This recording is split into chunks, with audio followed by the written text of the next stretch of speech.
स्वागत है आप सभी का। आप देख रहे हैं 24/7 टुडे न्यूज़। मैं हूं आपके साथ इकरा खान। नजर डालेंगे देश और दुनिया की बड़ी और अहम खबरों पर, लेकिन इससे पहले ले चलते हैं आपको सुर्खियों की ओर।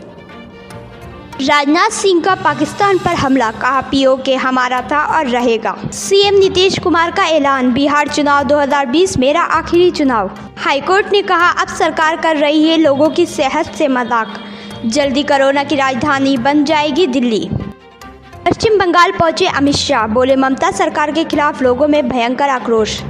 8 नवंबर को पार्टी महासचिव की बैठक बुलाई राष्ट्रीय अध्यक्ष जेपी नड्डा ने। तीसरे और अंतिम चरण में शनिवार को कुल 15 जिलों के 78 बिहार विधानसभा क्षेत्र में डाले जाएंगे वोट। पंजाब के 8 सांसद राज्य में माल गाड़ियों के निलंबन के संबंध में रेल मंत्री पीयूष गोयल से मिले। दिल्ली में बढ़ते प्रदूषण की वजह से बिगड़ रही है कोरोना की स्थिति, अरविंद केजरीवाल ने कहा। शोध की वे दुनिया में बड़ी छलांग लगाने की तैयारी में BHU वैक्सीन खोजने के लिए होगी पहचान। और अर्नब गोस्वामी को अदालत में 18 नवंबर तक न्यायिक हिरासत में भेजा।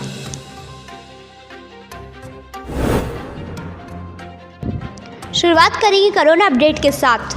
देश में कोरोना संक्रमण से अब तक 83 लाख से भी ज़्यादा लोग संक्रमित हो चुके हैं, तो वहीं अब तक 1,20,000 से ज़्यादा लोगों की मौत कोरोना के कारण हो चुकी है।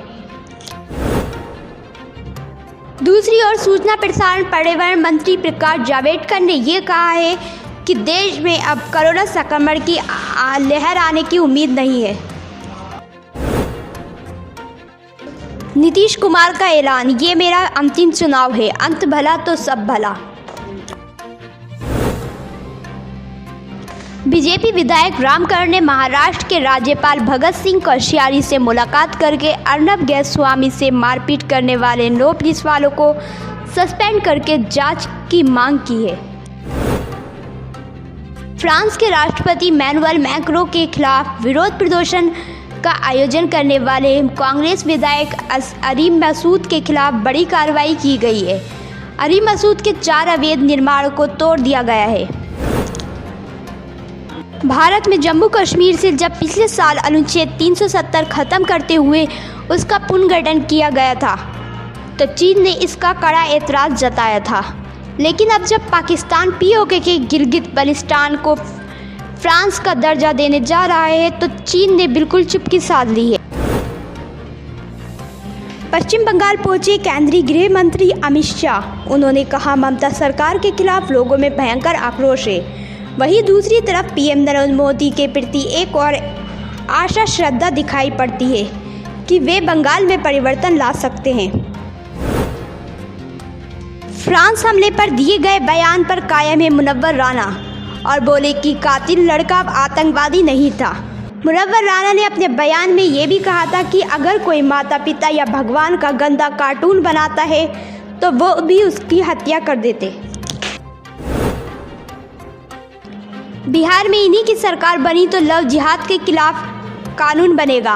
बीजेपी फायर बिहार नेता गिरिराज सिंह ने ये बात कही।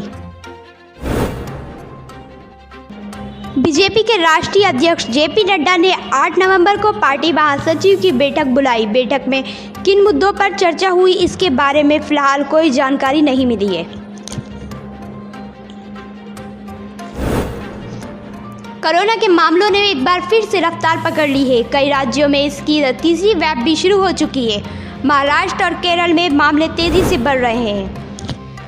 वित्त मंत्रालय की मासिक रिपोर्ट में यह आगाह किया गया है कि सामाजिक दूरी के नियमों में कोताही से कोरोना वायरस का संक्रमण दूसरा दौर भी शुरू हो सकता है।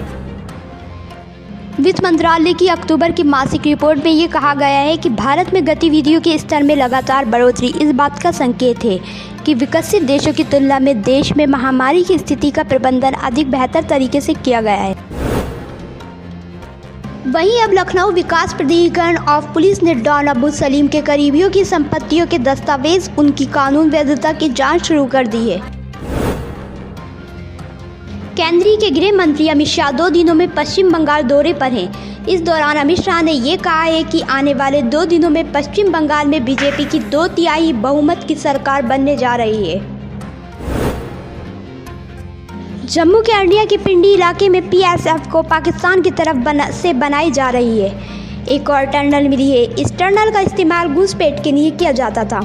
वहीं पीएसएफ टनल ने मिलने के बाद पूरे इलाके में सर्च ऑपरेशन चलाया है। 7 नवंबर को बिहार चुनाव के लिए हर दल ने अपनी पूरी ताकत झोंक दी है। चुनाव आयोग के निर्देशों पर मतदान से 48 घंटे पहले ही सीमा को सील कर दिया जाएगा। तीसरे और अंतिम चरण में शनिवार को कुल 15 जिलों के 17 बिहार विधानसभा क्षेत्रों में वोट डाले जाएंगे। 7 नवंबर को कुल 1208 उम्मीदवारों की किस्मत का फैसला होगा। बुधवार को गिरफ्तार किए गए रिपब्लिक टीवी के प्रधान संपादक अर्णव गोस्वामी को अदालत में 18 नवंबर तक नेट हिरासत में भेज दिया है। उत्तर प्रदेश का नोएडा बाइक इलेक्ट्रॉनिक हब के रूप में विकसित होगा। नोएडा के जरिए यूपी का बड़ा ज़्यादा सेंटर बनाने की तैयारी की जा रही है, जिसके लिए यूपी सरकार जल्द ही डाटा पॉलिसी बना रही है। अर्जुन रामपाल की लिव इन पार्टनर गेब्रिएला के भाई ऑगिसिला ओस को एनसीबी ने अरेस्ट कर लिया था। आपको बता दें, ऑगिसिला ओस को धर्मा प्रोडक्शन के पूर्व निर्माता क्षितिज प्रसाद के साथ गिरफ्तार किया गया है। लगातार बढ़ते प्रदूषण के मामले को देखते हुए अब एनजीटी सख्त हो गया है।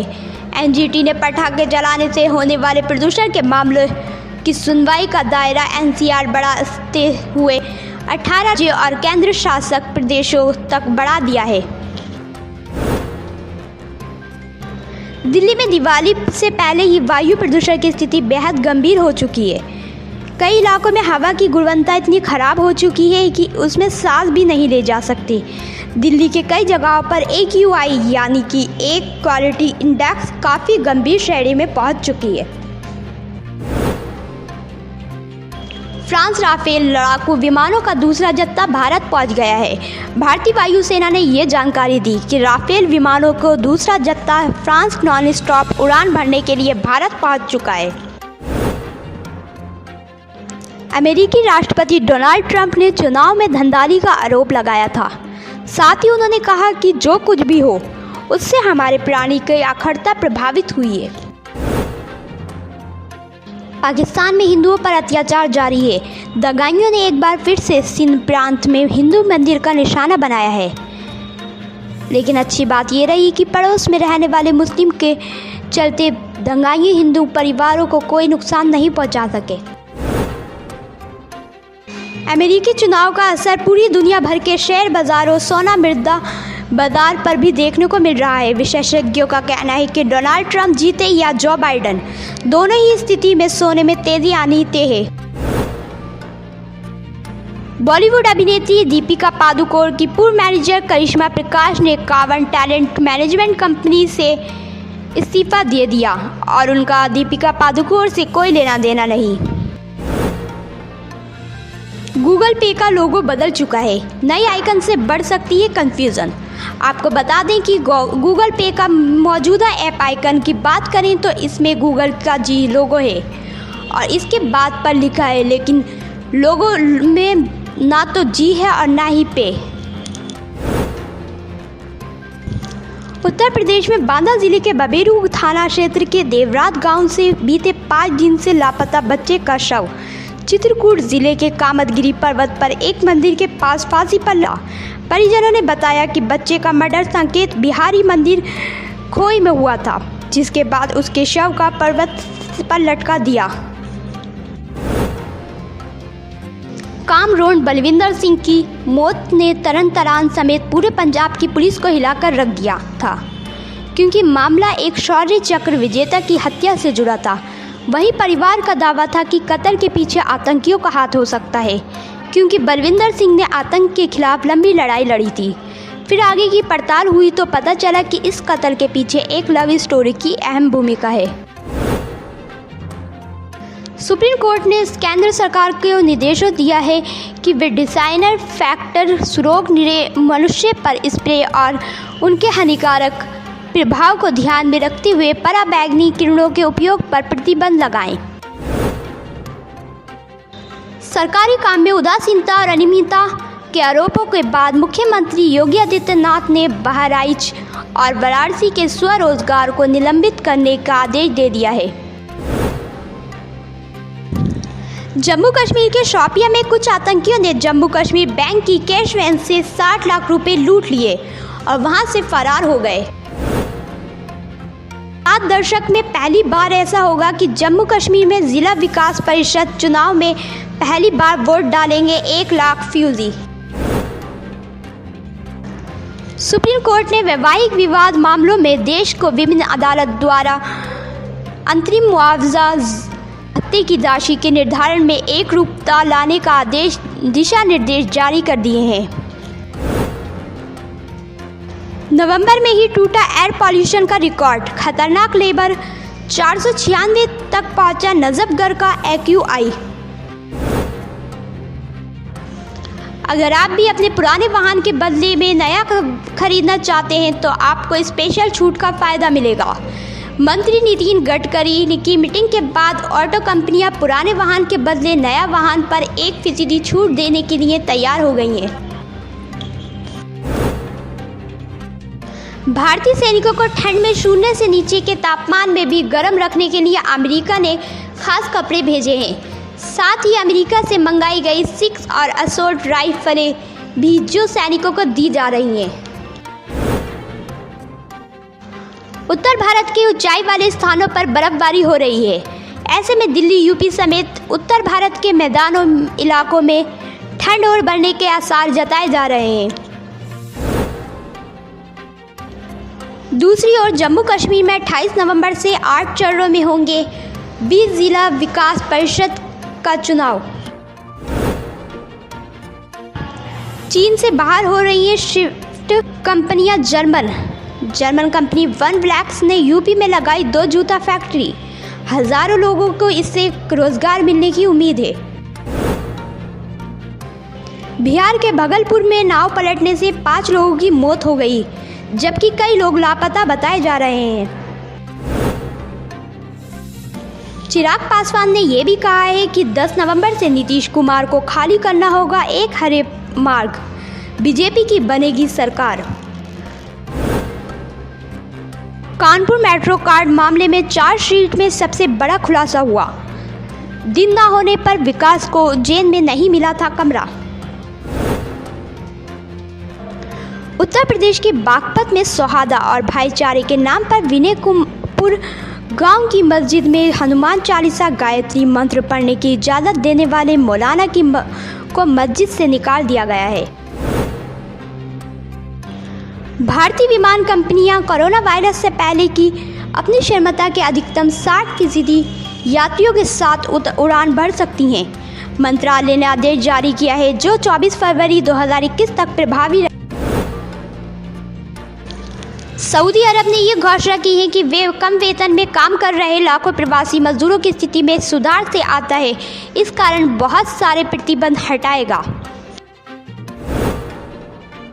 दिल्ली के नुथुपुर एरिया में रहने वाले शख्स की मोती नगर एरिया में चाकू से गोंदकर हत्या कर दी गई थी। उधर मृत जितेंद्र की पत्नी ने पति की लंबी आयु के लिए करवा चौथ का व्रत रखा था। अक्षय कुमार और कियारा आडवाणी स्टार उत्सव लक्ष्मी का नया सॉन्ग बम बोले लॉन्च हुआ है। सॉन्ग में अक्षय कुमार पहली बार साड़ी में डांस कर रहे हैं और इस गाने की खास बात यह है कि इसमें अक्षय के साथ 100 ट्रांसजेंडर के डांस कर रहे हैं जो वाकई में ट्रांसजेंडर हैं।